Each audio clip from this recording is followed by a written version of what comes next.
mga kabayan, update po tayo sa bagyo sa Taiwan. Yan, nakasira po yung mga pananim natin. Ang lakas po ng hangin lang naman, wala po masyadong ulan. Ayan, oh. Sira po yung mga pananim natin. Ayan, tumba-tumba. Masitaw, nasira po.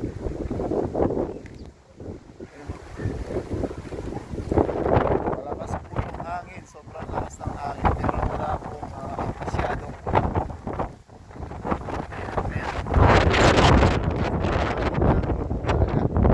ingat po tayo, ingat po mga kabayan. Yan, wala po tayong fishing, di po tayo lumabas, bawal po, mahuhuli po tayo ng Taiwan government pag lumabas tayo. Lakas ng hangin, balunggay natin, bali-bali na. Yan, ingat po, ingat.